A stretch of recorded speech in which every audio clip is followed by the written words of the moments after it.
Sabar ya, kan dikasih jawab pertanyaan tadi. Tapi keburu ini kita agak terlambat masuk, jadi kayak ada optik kan ya boleh.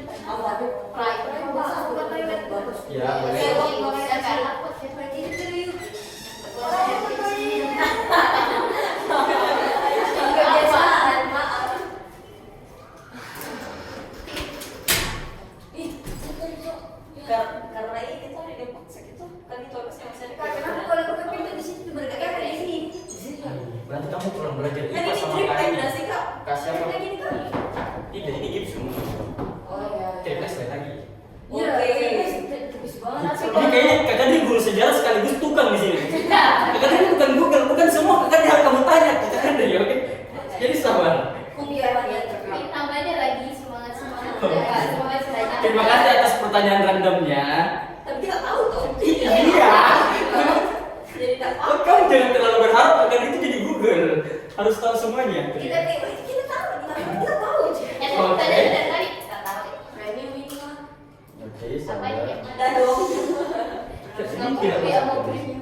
Waktu trainer kak, nanti di cewek sisi dua.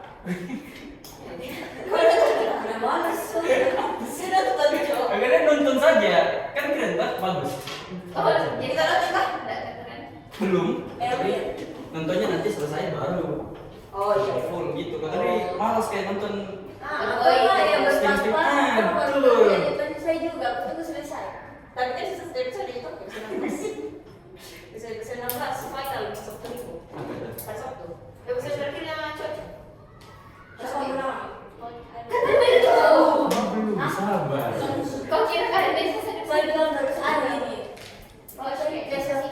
Iya, besok plans. Saya Deo. Saya menurutku juara 1 jelas di Vanessa, baru juara 2 Deo, baru juara 3 Roshan. Oke. Kak, action. Tidak terbaca. Apa itu? Masih ada kali? Kayak saya. Ini Oke, Oh ada, sorry kak. Ada. Oke. Satu dua. No. Kalian kalau pakai boleh? Yeay. Satunya. Deo. No. Roshi. Pindah kelas ke Kak. sana kah? Enggak. Kau apa kimia tuh? Tadi. Ada apa kimia yang bersih? Kakak. Doa ibu. Ada ibadah. Doa ibadah. Oh, ibadah. Doanya besar, ibadahnya kecil. Astagfirullah. Kan pada lisannya. Permisannya. Iya, iya. Apa sih? Ada yang tersinggung? Saya sih. Kau pindah kan? Ya. Kau udah belajar kimia? Kau Ya, tapi sih fisika juga. mau apa? Oh, jadi kau bilang Kita mau ada mana Pak? ya udah kimia Ya, aja. kalau ada Karena PKN masih pasti banyak. kita- Karena masuk di kimia mau berlogik.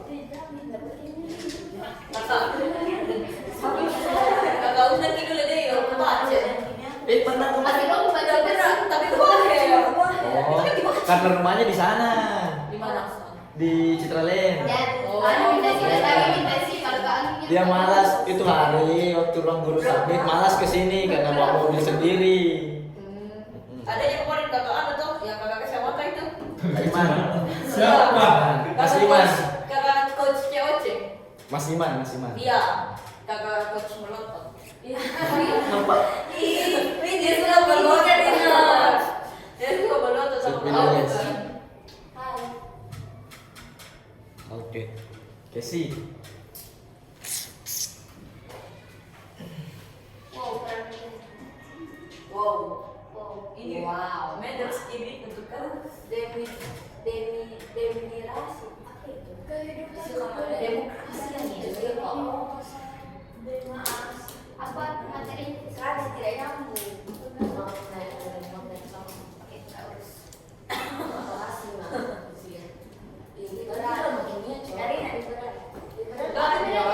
Tanya kadang kalau materinya kimia yang diambil itu kayak redox itu saya masih ngisi. Redox Ya coba tanya. Ada juga banyak. Ada kalau kita di depan. Iya, sekian tanya. Bisa dicek aplikasi nggak sih? Iya bisa.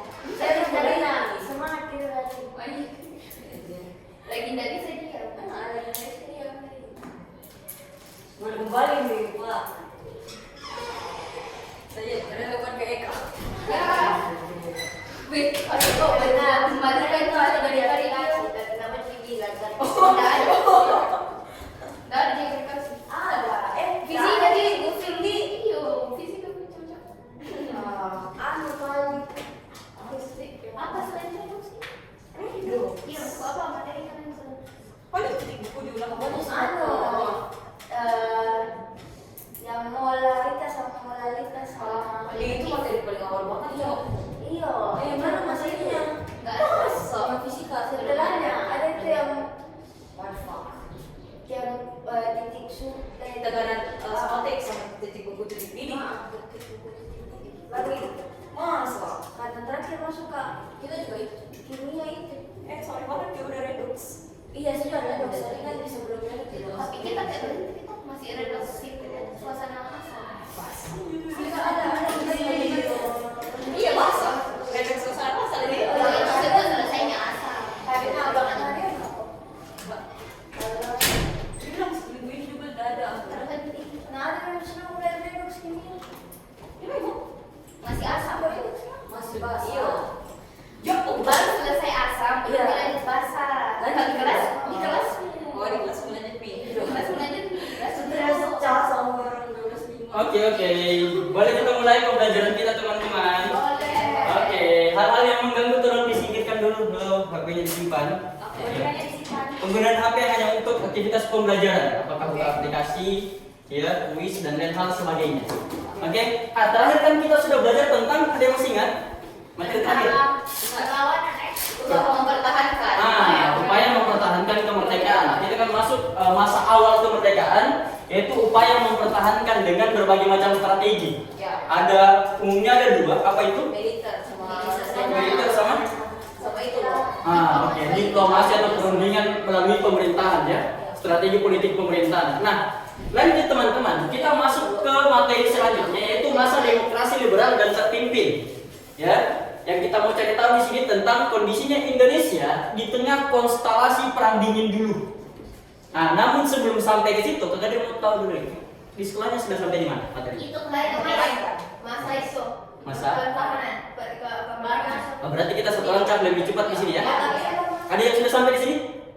Perang dingin ada yang sudah bahas? Oke, kalau begitu kita bahas. Kakak kemarin penjelasannya bagaimana? Aman dengan yang di sekolah? Oke, kalau ada hal yang kalian rasa kayak kurang mengerti atau sedikit berbeda dengan guru di sekolah, silakan bawa lempar di sini. Jadikan ajang diskusi saja di sini. Karena ada beberapa pertanyaan ya. Oke, jadi kita lanjut. Ini kita bukan belajar tentang Kakandri, kita belajar tentang masa demokrasi liberal dan terpimpin. Ya. Nah, jadi ada beberapa poin dari misi pembelajaran kita. Kakandri harap kalian mampu menjelaskan kondisi ekonomi dan politik Indonesia pada periode demokrasi liberal dan terpimpin dan menentukan faktor-faktor penyebab berakhirnya masa demokrasi liberal dan terpimpin. Ya, terus ada poin tambahan itu kita bahas sedikit tentang pengaruh perang dingin ya dalam konstelasi perpolitikan dunia pada saat itu. Oke. Nah, kita masuk dulu. Peristiwa besar yang mempengaruhi alur sejarah bangsa Indonesia. Apa saja sih peristiwa-peristiwa? Kan kemarin kita sudah jelaskan waktu di pertemuan pertama sekali. Yes. Kayak apa kemarin? Piagam Atlantik, terus apa lagi? Apa? Montevideo dan Piagam PBB. Terus ada lagi kejadian-kejadian luar biasa lainnya setelah ya kondisi atau yang tadi dijelaskan kemarin. Perang Dunia II ya, pada periode Perang Dunia II terjadi kesepakatan internasional yaitu Piagam Atlantik ya, yang kali pertebal ini menyebutkan tentang hak bangsa-bangsa untuk menentukan nasibnya sendiri ya dan memerintah dirinya sendiri.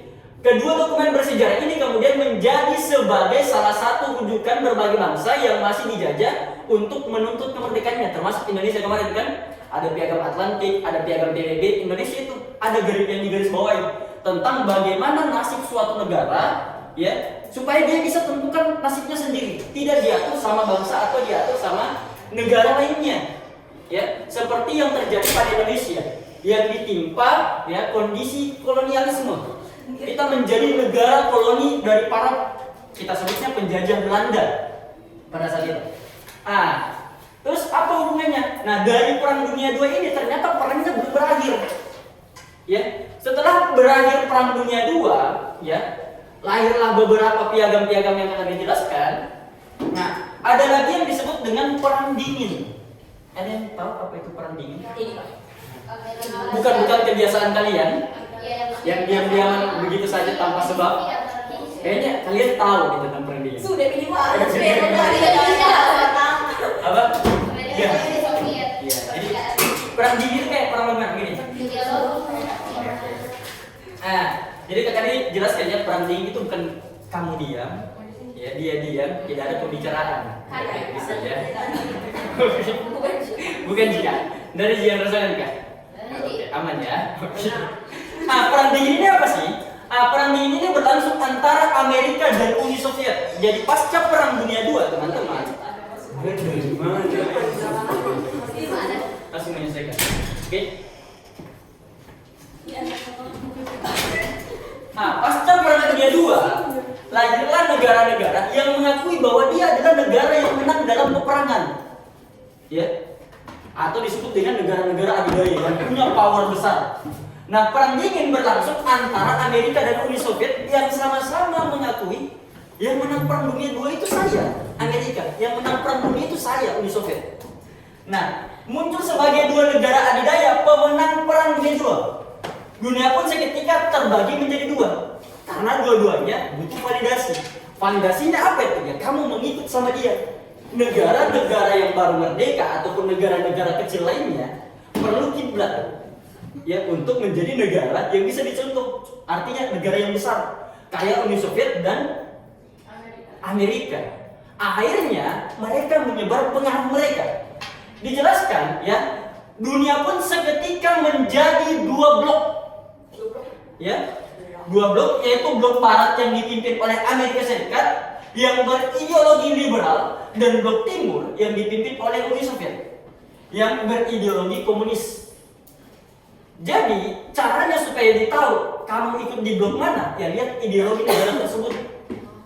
Ya, jadi kalau negaranya berideologi komunis seperti Korea Utara, maka dia pengikutnya, maka dia ikut di blok blok Uni Soviet. Ya, kalau dia berideologi liberal kayak Prancis, Inggris, dia masuk ke bloknya Amerika Serikat. Ya, jadi kita pahami dulu nih. Jadi pasca Perang Dunia II, perangnya selesai, muncul lagi yang namanya Perang Dingin. Perang ini bukan betul-betul berperang. Perang ini tentang konflik ideologi, menyebarkan pengaruh tentang siapa negara ya yang berkomplotan dengan negara siapa. Jadi negara ini terbagi dalam circle-circle. Ada yang biasa circle-circle di sini? Ini. Oke. Kok kamu jadi contoh buruk terus sih? Oke. Jadi kita terbagi di dalam circle. Ada yang circle timur, ada yang circle barat.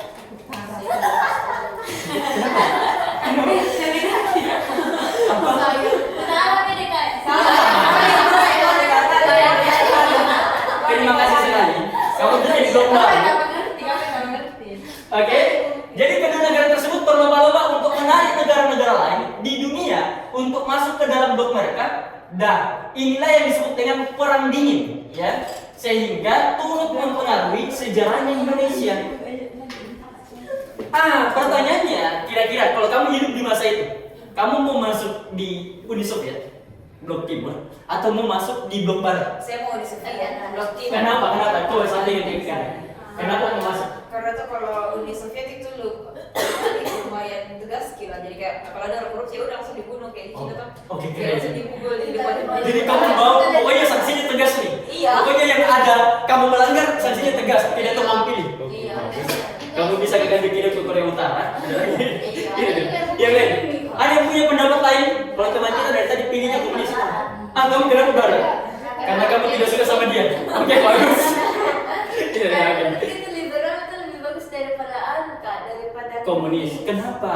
Karena kita lebih kayak bebas Kak berekspresi. Oh, iya. Dari wanita nggak sih? Oke. Kamu begitu saran aku. Saja, ini kita cuma pilihan biasa saja. Ya, kalian tidak betul-betul jadi komunis, kalian tidak betul-betul jadi liberal, oke? Tapi penting negara saya berkepemimpinan komunis kalau sebagai rakyat kok. Jadi Oke. kayak ada yang korupsi. Karena kamu contohkan seperti negara kita. Iya, maksudnya Indonesia liberal. Jadi Indonesia contohnya komunis. Wah, bahaya nih pemilihan ini. Sudah beda kan. Tapi tidak apa-apa. Itu hanya pendapat kalian, bagus sekali. Pendapat dari teman-teman. Kalian sibuk apa sih? Kalian bongkar ini apa? Kalian pindah rumah atau gimana? Barangnya, ikut tepuk tangan. Perbaiki apa? Pertanyaannya dari tadi, ya, di mana sih posisinya Indonesia? Apakah dia mau ikut bloknya Uni Soviet atau bloknya Amerika? Nah, ini yang akan kita bahas sedikit, yaitu terkait dengan perang dingin, ya.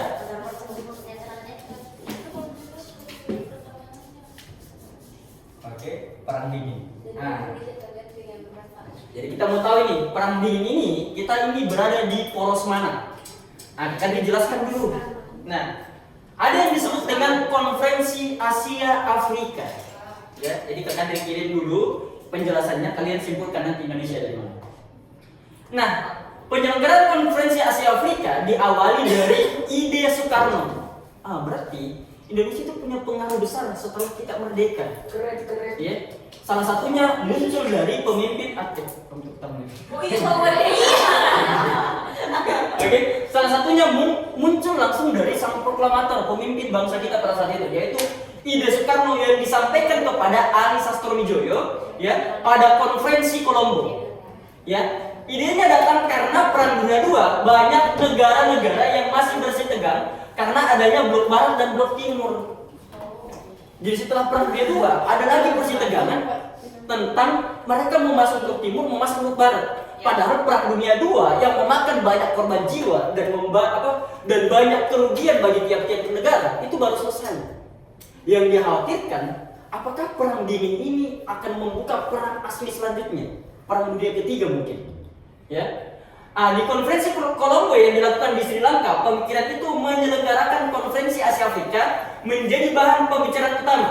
Tindak lanjut dari pembicaraan tersebut adalah dengan diadakannya konferensi Pancanegara di Kota Bogor. Jadi wilayah-wilayah kawasan Asia Afrika ini adalah wilayah-wilayah atau kawasan yang negara-negaranya yang bisa dikatakan adalah bekas jajahan dari kolonial. Ya. Jadi negara-negara Eropa itu punya wilayah-wilayah koloni sampai ke Afrika dan Asia. Makanya disebut dengan Konferensi Asia Afrika. Karena negara-negara ini banyak yang baru merdeka. Ketika mereka baru merdeka, mereka lagi terlibat lagi dalam perang dingin. Nah, kita ini baru merdeka kok disuruh pilih lagi timur atau barat.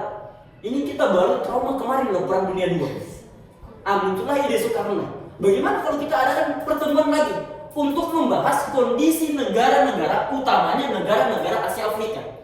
Jadi kemerdekaan Indonesia bukan hanya Indonesia saja yang dipikirkan oleh tokoh-tokoh bangsa kita, tapi negara-negara lain yang kondisinya serupa dengan Indonesia. Itu pemikiran Bung Karno, pemikiran tokoh-tokoh kita. Kita merdeka, yang lain juga merdeka. Kita menderita sama, yang lain juga pernah menderita. Maka dicetuskanlah ide pertemuan, yaitu Konferensi Pancanegara. Ya. Nah, dari hasil konferensi Pancanegara oleh beberapa negara di Kota Bogor, ya, yang pertama mengadakan konferensi Asia Afrika untuk pertama kalinya yang dilakukan di Bandung pada bulan April 1955. Jadi selain menyumbang ide, Soekarno juga menyumbangkan tempat. Kalau kalian tidak mau repot, sudah di rumah kami saja. Kasarnya seperti itu, kami saja. Terus menetapkan kelima negara peserta konferensi Bogor sebagai negara-negara sponsor dan menetapkan 25 negara Asia Afrika yang akan diundang. Jadi 25 negara Asia akan diundang nanti. Ya, Asia Afrika. Ini tadi perlu jelaskan lagi satu persatu negara ini. Jadi dosa ya. Oke. Jadi dari konferensi Pancanegara di Kota Bogor, ya. Jadi dari perang dingin kita bahas dia melahirkan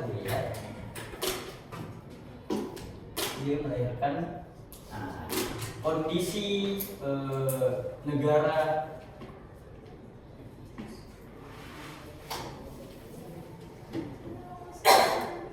Asia dan Afrika, ya. Nah, apa dampaknya perang dingin kepada kondisi negara-negara Asia Afrika? Akhirnya apa yang dilakukan, yang dicetuskan oleh Soekarno, kita adakan pertemuan namanya Konferensi Pancanegara. Dari Konferensi Pancanegara, dia mau pertemuannya lebih besar, tidak hanya Asia saja, tapi sampai ke Afrika. Karena negara-negara tersebut, kalau kita lihat rekam jejaknya, hampir sama dengan kondisi negara-negara koloni yang ada di Asia. Maka dia lakukan pertemuan yang lebih besar. Apa sih yang dilakukan? Konferensi Asia Afrika di Bandung berlangsung pada tanggal 18 sampai dengan 24 April ya 1955 dan dihadiri oleh 29 negara. Ya, termasuk 5 negara sponsor Konferensi Asia Afrika. Dalamnya ada Indonesia, Myanmar, Sri Lanka, India dan Pakistan. Ya, awalnya hanya negara Asia dulu. Ya. Nah, apa sih hasil dari Konferensi Asia Afrika? Jadi kalau kalian ada yang pernah ke Bandung, di sana ada nama jalan. Nah, di Asia Afrika, di situ tempatnya Konferensi Asia Afrika dilaksanakan. Jadi untuk pertama kalinya dilaksanakan di Indonesia pada saat itu. Negara kita baru merdeka, ternyata pengaruh dari luar ya masuk ke dalam Indonesia, dan Indonesia juga memberi pengaruh kepada luar. Negara-negara luar ini betapa hebatnya para tokoh-tokoh kita. Berpikirnya bukan tentang kemerdekaan bangsa sendiri, tapi dari Piagam PBB ada poin tentang mewujudkan apa? Perdamaian. Mewujudkan perdamaian di dunia. Ini sebagai bentuk ya tindakan yang dilakukan Indonesia.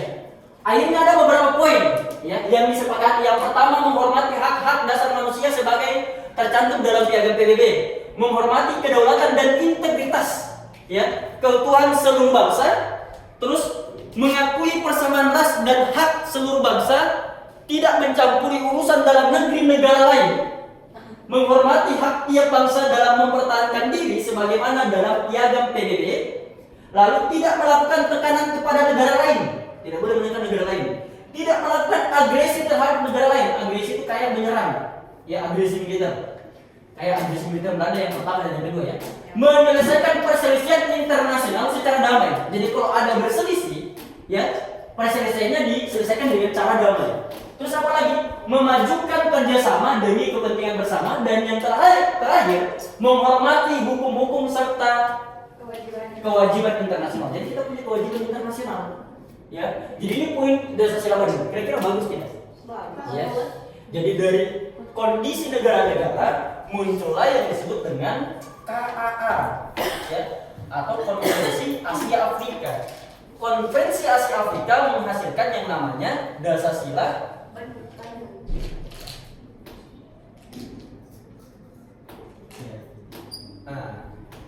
Jadi imbas dari perang dingin itu mempengaruhi kondisi negara-negara Asia Afrika.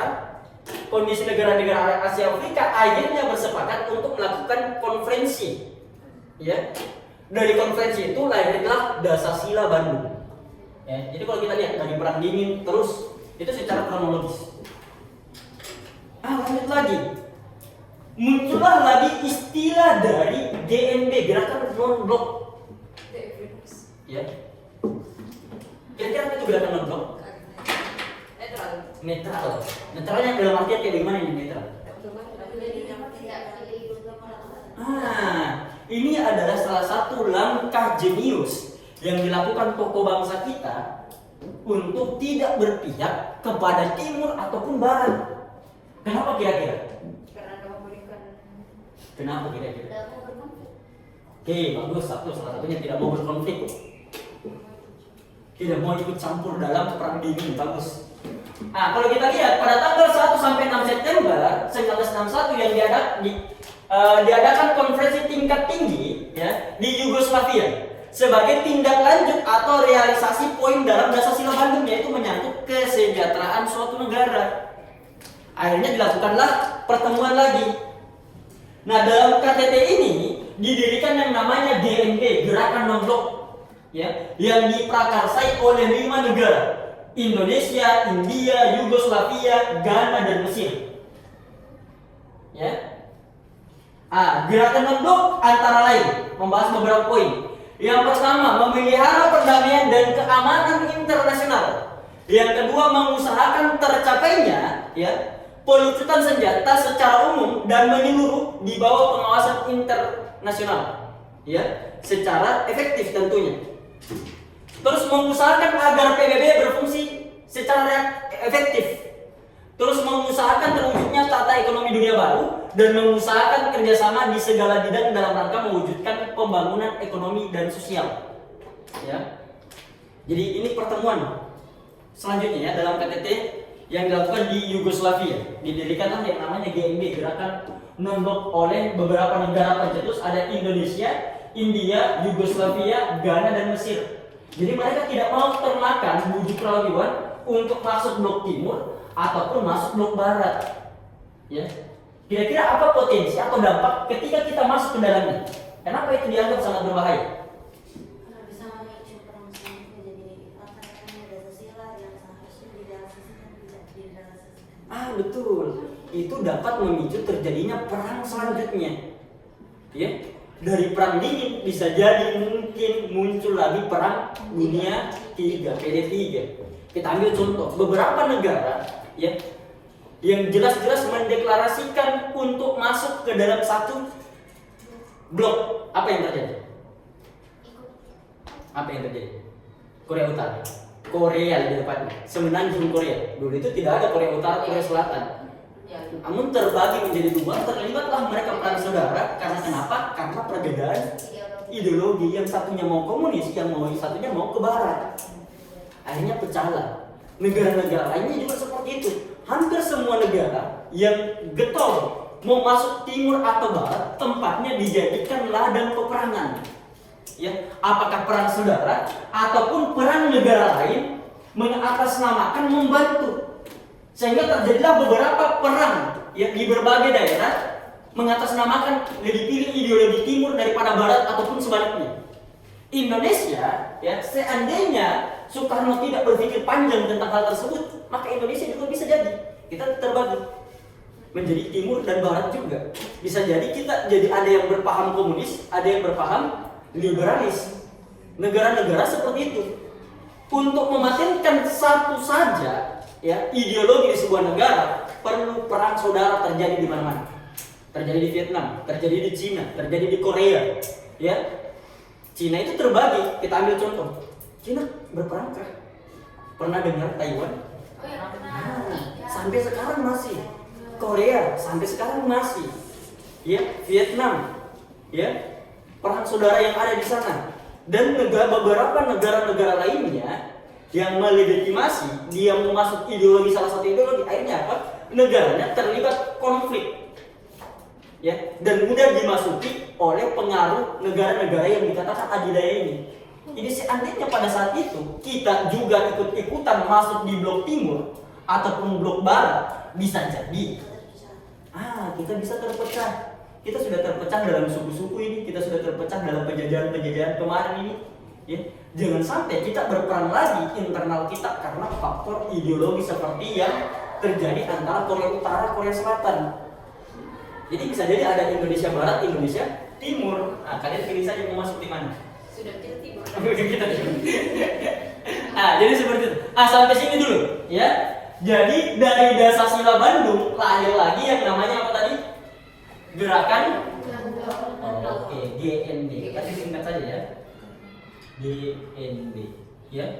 Jadi perang dingin apa itu? Konflik antara dua negara besar yang berideologi berbeda dan menanamkan pengaruhnya, ya. Jadi mereka coba saling menanamkan pengaruh, ya. Dibuktikan dengan beberapa negara yang ikut, terutama negara-negara kawasan Asia Afrika, ya. Pokoknya mereka menebarkan janji-janji. Kamu kalau masuk negara saya, ada apa-apa di negara kamu, nanti kami bantu. Nah, itulah yang terjadi dalam posisi dunia sekarang. Jadi terus mencoba menebar pengaruh di negara-negara Asia Afrika. Dari negara-negara Asia Afrika, mereka melakukan pertemuan yang disebut dengan Konferensi Asia Afrika. Konferensi Asia Afrika melahirkan Dasar-Sila Bandung, dan Dasar-Sila Bandung tindak lanjutnya lahirlah DNB, Gerakan Non-Blok. Walaupun tidak semua mau ikut serta dalam gerakan non-blok tersebut, ya. Dari gerakan non-blok Bandung lagi, gerakan non-blok lagi, ya. Hingga tahun 2023, GNB sudah menyelenggarakan sekitar 19 kali konferensi tingkat tingkat tinggi. Ya, hingga 2023. Jadi GNB ini belum berakhir. Walaupun perang dinginnya sudah berakhir. Ya. Peran Indonesia dalam GNB ini selain menjadi pendiri, pernah juga menjadi tuan rumah penyelenggara KTT ke-10 pada tahun 1992 yang dilakukan oleh Presiden Soeharto ketika dia menjabat. Pada saat itu perang dingin telah usai. Untuk itulah KTT 10 ini menghasilkan Jakarta Research, ya, yang memberikan warna baru pada GNB. Jadi perang dinginnya sudah selesai di tahun 1991 karena apa? Kenapa? Karena Uni Sovietnya bubar. Uni Sovietnya bubar, negaranya terpecah-pecah, tapi ideologinya tetap ada di mana-mana. Tapi mereka sudah tidak berbentuk kelompok lagi, berbeda dengan blok barat. Blok barat sampai sekarang mereka masih berbentuk kelompok. Ya, oke.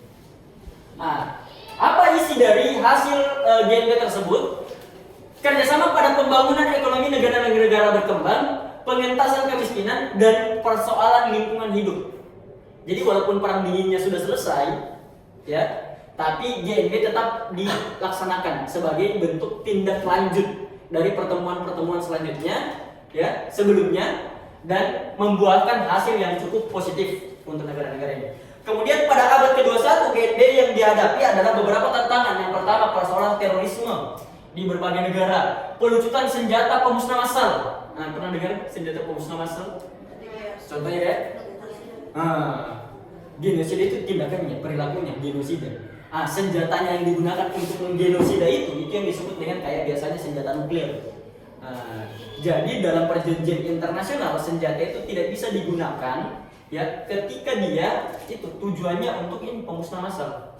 Ya, kayak nuklir itu tidak boleh dipakai untuk menjadi senjata memusnahkan mungkin suatu bangsa atau apa.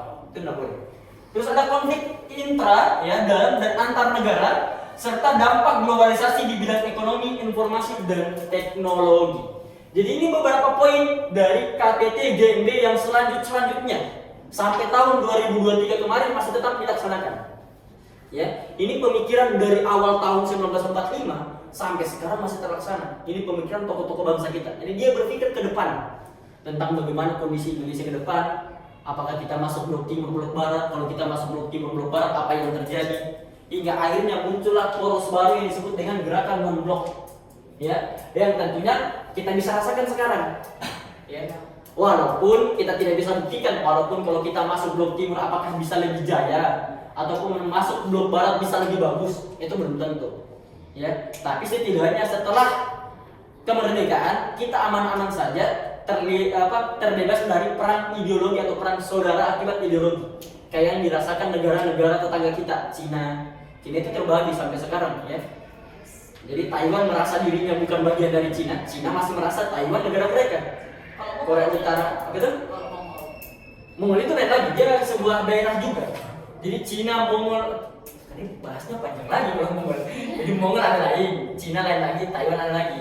Jadi dulu waktu awal-awal, tadi coba sentuh sedikit tentang Cina. Awal-awalnya negara Cina itu berpaham waktu dia revolusi awal, itu dia 2 kali revolusi, ya. Revolusi pertama itu revolusi dengan berporos liberal, pahamnya liberal, lebih ke blok barat. Kemudian terjadilah di revolusi kedua. Revolusi kedua ini berpindah dari paham barat ke paham timur, blok timur. Orang-orang yang tidak sepakat dengan blok timur inilah yang mengasingkan diri di Taiwan. Makanya Taiwan itu sampai sekarang masih menganut paham bukan komunis, itu masih liberal, dan itu dilindungi oleh Amerika karena mereka masuk dalam blok itu. Jadi seperti itu.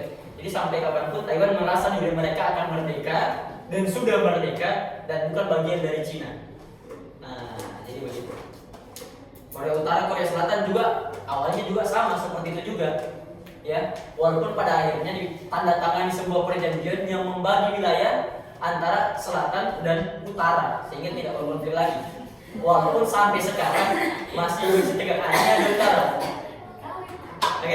Nah, sampai sini dulu tentang perang dingin menghasilkan kondisi negara Asia Afrika, Konferensi Asia Afrika, Dasar Sila Bandung, dan GNB. Ada pertanyaan sebelum ke tadi masuk ke poin selanjutnya? Ini pembahasan kita cukup panjang, ya. Ya. Ini kita belum bahas 30%. 30%. Ada pertanyaan teman-teman? Kak, Ah. bisa kira walaupun kayak ada gerakan non-blok di Indonesia, tapi tetap dia ada kayak konflik kayak PKI. Ada konflik tersebut. Gerakan non-blok, ingat gerakan non-blok itu bukan melarang ideologi, tapi tidak berpihak kepada satu ideologi. Jadi komunis, betul, komunis boleh masuk, liberalis boleh masuk. Di awalnya kita itu ragam ideologi di dalamnya, tapi negara tidak mau memutuskan untuk satu ideologi saja. Kayak Cina, kayak Korea, itu satu ideologi. Jadi dia tuntaskan. Bukan tidak mengakui, diakui negara diakui. Tapi tidak boleh memutuskan hanya fokusnya kepada satu ideologi. Itu yang dimaksud dengan gerakan non-blok. Jadi gerakan non-blok itu bukan menolak ideologi, itu kamu cari masalah lagi itu. Jadi biar komunis masuk. Makanya di awal-awal kemerdekaan kita, salah satunya itu ada Partai Komunis Indonesia. Tokohnya banyak tokoh-tokoh yang memiliki pengaruh besar terhadap bangsa kita. Ya. Jadi bahkan sebentar dari bahasa ada begini. Terus kenapa Indonesia nggak pilih jadi kayak sosialis aja? Apa? Yang di tengah-tengahnya. Ada pembahasannya, kan dijelaskan di sini ya. Kita masuk di sistem demokrasi liberal. Nah, setelah Perang Dunia II berakhir, kita merdeka, muncullah Perang Dingin. Ya. Di awal-awal, kan Kak Kandi sudah jelaskan itu masa mempertahankan kemerdekaan dari 1945 sampai dengan 1949. 1950 kita menjadi negara apa kemarin? RIS, Republik Indonesia Serikat. Setelah itu tidak bertahan hampir 1 tahun, RIS dibubarkan. Itu bisa dianggap strategi juga. Yang jelas kita diakui kemerdekaan murni. Maka kita ini masih dilema. Kita mau pakai sistem demokrasi yang kayak bagaimana? Kita mau pakai sistem pemerintahan yang kayak bagaimana? Jadi kita melihat ini negara-negara. Maka Indonesia mengubah sistem pemerintahan presidensial menjadi parlementer dulu awalnya di 14 November 1945. Ya. Maklumat ini dilatar belakangi oleh adanya usulan pemerintah ya mengenai pertanggungjawaban menteri-menteri kepada suatu perwakilan rakyat atau yang disebut dengan KMIP. Jadi awalnya kita sudah berubah jadi parlementer tuh. Ada perdana menteri yang ditunjuk. Ya. Siapa perdana menteri pertama kita? Tidak tahu. Siapa? Ini yang kebetulan pegang HP. Siapa? Kahin. Siapa?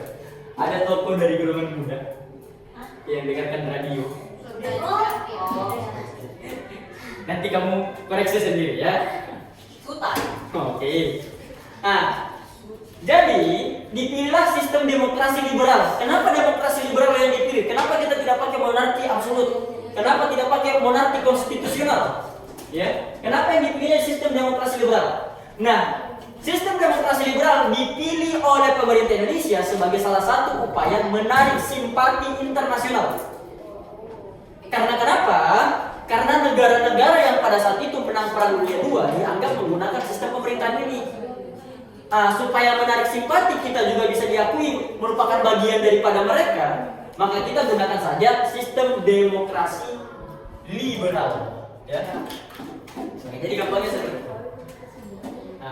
Jadi kita gunakan nih sistem demokrasi liberal. Kenapa bisa? Kita contoh saja negara sebelumnya, negara-negara yang lainnya yang sudah berbentuk dan mereka dianggap sebagai negara adilnya juga kayak Amerika, Rusia dan beberapa contoh negara Inggris, Prancis. Mereka menggunakan itu tuh. Akhirnya kita pilih juga. Itu sebagai strategi supaya apa? Agar mau mendukung perjuangan bangsa Indonesia selanjutnya. Jadi itu strategi untuk menarik simpati kita pakai demokrasi liberal. Pertanyaannya, bagaimana itu demokrasi liberal? Bebas berpendapat. Karena kamu terpatok di liberal saja. Bagus, liberalisme itu liberal artinya bebas ya. Jadi ada apa tentang patung liberal apa namanya? Liberty. Itu salah satu patung yang dianugerahkan dari siapa ke siapa? Prancis kan? Amerika. Okay. Tapi kayaknya diminta balik tuh. Sudah baca artikel. Udah baca. Kalian baca dong. Karena dianggap sudah tidak ini. Iya. Demokrasi liberal ini apa sih? Apa sih demokrasi liberal? Demokrasi liberal, ya, atau demokrasi konstitusional adalah sistem politik yang menganut tentang kebebasan individu secara konstitusional. Ya. Ini dapat diartikan sebagai hak-hak individu dari kekuasaan pemerintah. Apa yang dimaksud dengan ini? Nah, coba ke garis sederhanakan ya. Jadi ada beberapa ciri-ciri dari demokrasi liberal, ya, di antaranya presiden dan wakil presiden tidak dapat diganggu gugat, jadi tetap. Ya. Yang kedua, menteri bertanggung jawab atas kebijakan pemerintah. Nah, menteri di sini dalam artian ada perdana menterinya. Yang dalam demokrasi liberal masih ada perdana menteri, kayak ya. Pokoknya hanya melanjutkan saja lah, demokrasi parlementer atau liberal itu hampir sama saja lah. Ya. Presiden bisa dan berhak membubarkan DPR. Perdana menteri diangkat oleh presiden. Adanya sistem multi partai. Ini menandai demokrasi liberal tersebut. Jadi apa yang dimaksud dengan hak-hak ya individu dari kekuasaan pemerintah adalah dengan cara kalau kamu mau terjun ke dunia pemerintahan, itu caranya adalah bikin partai sebanyak-banyaknya. Maka salah satu ciri dari demokrasi liberal adalah banyaknya partai di tahun-tahun tersebut. Ya, jadi banyak partai. Jadi hak-hak kamu dapat kamu penuhi. Ya, kalau kamu mau terjun ke kekuasaan pemerintahan, ya bikin partai politik. Makanya di awal-awal di tahun 1950-an, ya sampai 1959 itu banyak partai politik yang berdiri. Nah, jadi kita sudah bahas demokrasi liberal. Oke.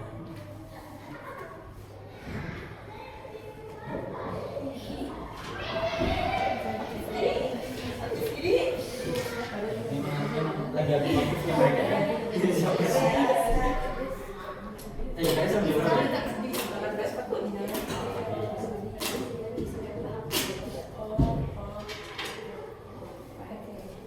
Jadi ini Perhatian tertinggi bisa presiden. ya, akan dijelaskan dulu ya.